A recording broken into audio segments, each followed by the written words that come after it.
Now, Donald Trump, the statesman, the pure presidential material, the man, not a faker.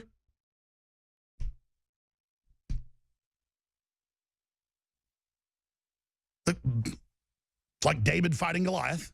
He, I guess, would be King David. But we don't want to be blessed, do we? No, we want Jezebel. That's what we want.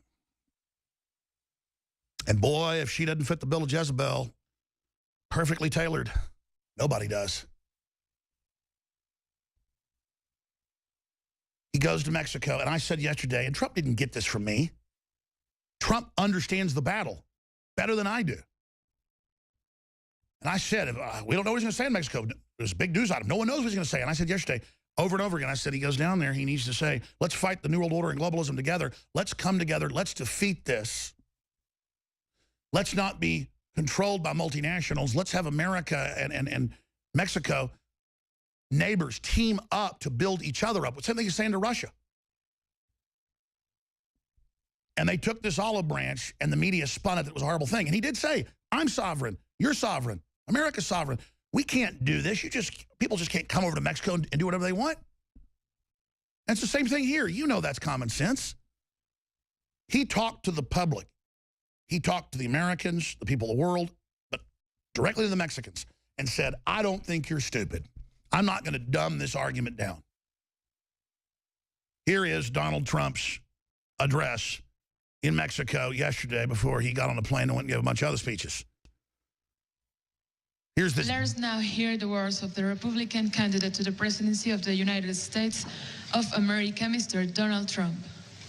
Thank you. It is a great honor to be invited by you, Mr. President. A great, great honor. Thank you. We had a very substantive, direct, and constructive exchange of ideas over quite a period of time. I was straightforward in presenting my views about the impacts of current trade and immigration policies on the United States. As you know, I love the United States very much, and we want to make sure that the people of the United States are very well protected. You equally expressed your feelings and your love for Mexico. The United States and Mexico share a 2,000-mile border, $500 billion in annual trade, and 1 million legal border crossings each and every day. We are united by our support for democracy, a great love for our people, and the contributions of millions of Mexican Americans to the United States. And I happen to have a tremendous feeling for Mexican Americans, not only in terms of friendships, but in terms of the tremendous numbers that I employ in the United States. And they are amazing people, amazing people. I have many friends, so many friends, and so many friends coming to Mexico and in Mexico. I'm proud to say how many people I employ. And the United States, first, second, and third generation Mexicans are just beyond reproach. Spectacular, spectacular, hardworking people. I have such great respect for them and their strong values of family, faith, and community. We all share a common interest in keeping our hemisphere safe, prosperous, and free. No one wins in either country when human smugglers and drug traffickers prey on innocent people, when cartels commit acts of violence, when illegal weapons and cash flow from the United States into Mexico, or when migrants from Central America make the dangerous trek, and it is very, very dangerous, into Mexico or the United States without legal authorization.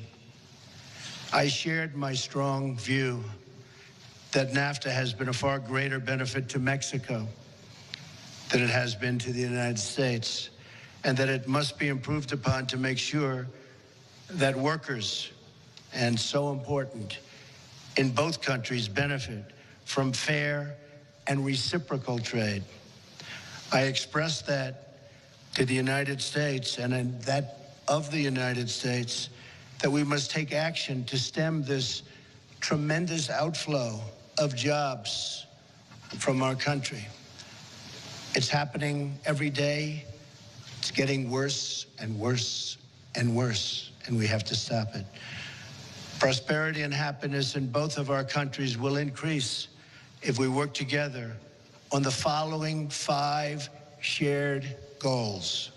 Number 1, ending illegal immigration, not just between our two countries, but including the illegal immigration and migration from Central and South Americans and from other regions that impact security and finances in both Mexico and the United States.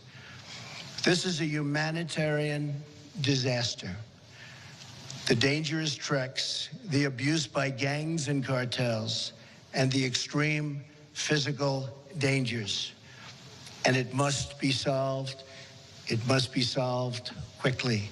Not fair to the people anywhere worldwide, you can truly say, but certainly not fair to the people of Mexico or the people of the United States. Number 2, having a secure border is a sovereign right and mutually beneficial. We recognize and respect the right of either country to build a physical barrier or wall on any of its borders to stop the illegal movement of people, drugs, and weapons. Cooperation toward achieving this shared objective, and it will be shared, of safety for all citizens is paramount to both the United States and to Mexico. Number 3, dismantling drug cartels. Ladies and gentlemen, I've got to hit pause here because of developments. I knew that Matt Lauer was doing the so-called debate, and I predicted on air that they were going to somehow try to cancel the debates. And if this is accurate, and Daily Caller's usually very accurate, and I'm going over their sources here. In fact, it's been announced by the debate commission. They've canceled the debate is what this is. But in an exercise in brainwashing, even alternative media doesn't get what the headline should be. They're going to be on different stages, back to back, to control it in case Trump says something they don't want said. This is unbelievable. I mean, we knew he'd destroy her. This is how rigged it is. They've already installed leaders in Europe. The globalists have already stolen all these elections. They've got Homeland Security taking over the election. They're saying they want to censor the press, and now it's on drudgereport.com. We're putting it on Infowars.com. Matt Lauer will moderate first forum between Donald Trump and Hillary Clinton. Wow. But then it's not that. And this is being reported by NBC News, along with the Iraq and Afghanistan. This is insane. It will be a 1-hour forum where Clinton and Trump will answer questions about national security. Now it's an hour. It should be 2 hours. Oh, my gosh. It will be a 1-hour forum where Clinton and Trump will answer questions about national security, military affairs, and veterans issues in front of an audience mainly made up of members of the military. The two candidates will not be on stage at the same time, but will instead go back to back. They're going to have him look like the military attacks Trump. Oh, my God, this is a psyop. He's walking into a trap. And they're doing this so he'll, quote, cancel, saying it's not a real debate, because it's not a debate. And then they'll say he's a sore loser. I mean, they're asking him to get in a boxing match when the other guy's got a machine gun. It will be a 1-hour forum where Clinton and Trump will answer questions about national security. The two candidates will not be on the stage at the same time, but will instead go back to back. And, of course, the media is making it all about how he's on the Clinton Foundation Global Initiative payroll. He works with them. But that's not even the issue. That's a big issue, but back to back. They're not even going, oh, she's definitely got something wrong with her. She cannot even be out there for an hour. Instead, we'll go back to back. That means one goes on for 30 minutes. That's all she can handle. And then Trump comes in. Print me every article, every debate commission statement on this. This is the #1 story right now. I am physically cannot handle it. And by that, I mean, physically, it feels like it's even wrong to be here on air calmly talking about this. I mean, this is outrageous. We should be in the streets. And their strength is our weakness. I look at how their supporters are these lazy, stupid zombies and politically correct morons and dumbed-down buffoons and empty-headed victims of this system. I wish I could reach these people. I mean, I'm not calling them stupid to feel powerful. The globalists have made them dumb so they can be ruled over, but still they're like dangerous piranha. We'll be right back, folks. Second hour. There's so much coming up. They're launching the takeover, folks. This is more proof. This is Soviet Union level crap, okay? Safety for all citizens is paramount to both the United States and to Mexico. Number 3, dismantling drug cartels and ending the movement of illegal drugs, weapons, and funds across our border. This can only be done with cooperation, intelligence and intelligence sharing, and joint operations between our two countries. It's the only way it's going to happen. Improving NAFTA, number 4. NAFTA is a 22-year-old agreement that must be updated to reflect the realities of today. There are many improvements that could be made that would make both Mexico and the United States stronger and keep industry in our hemisphere. We have tremendous competition from China and from all over the world. Keep it in our hemisphere. Workers in both of our countries need a pay raise very desperately. In the United States, it's been 18 years. 18 years. Wages are going down. Improving pay standards and working conditions will create better results for all, and all workers in particular. There's a lot of value that can be created for both countries by working beautifully together, and that, I am sure, will happen. Number 5, keep manufacturing wealth in our hemisphere. When jobs leave Mexico, the U.S. or Central America and go overseas, it increases poverty and pressure on social services, as well as pressures on cross-border migration. Tremendous pressure. The bond between our two countries is deep and sincere, and both our nations benefit from a close and honest relationship between our two governments.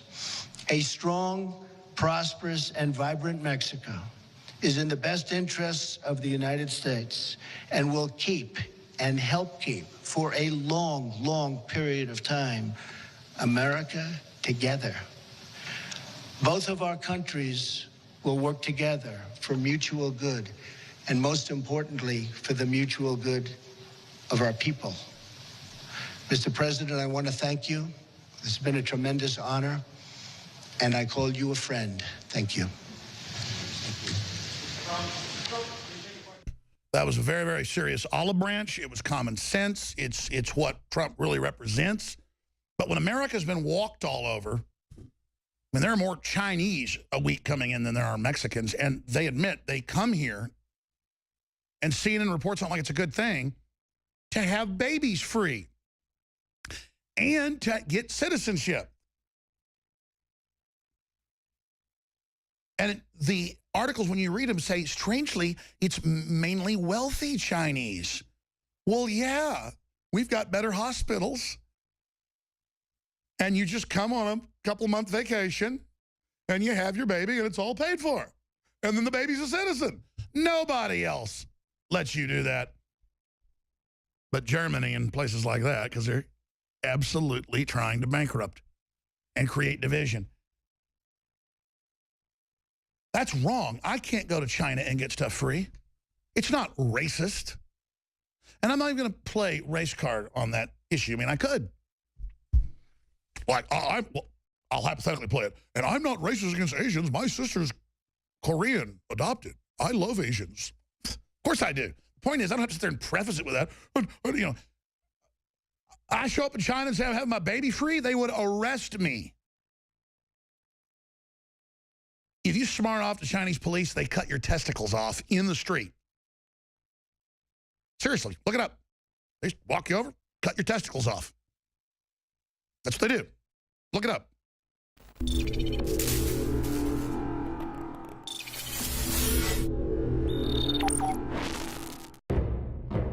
Thousands of years ago, there was a basic form of chivalry. Our ancestors would hear the drums of war, giving the warriors of the tribe a chance to organize and prepare a defense. 60 years ago, when foreign air forces were approaching filled with bombs, they had drums of their own, air raid sirens. But in the 21st century, there are silent weapons for quiet war. Pathogens added to the food and water, and to the lining of plastics that destroy our vitality, turn off our hormones, and accelerate our journey towards death. I personally counter this onslaught with Anthroplex. Anthroplex is designed with known organic concentrated herbs to create the basic foundation to normal metabolic activity inside the human body. Discover why Anthroplex is turning so many heads today. It's time for us to take our bodies back into our own hands, and it starts at InfoWarsLife.com with Anthroplex.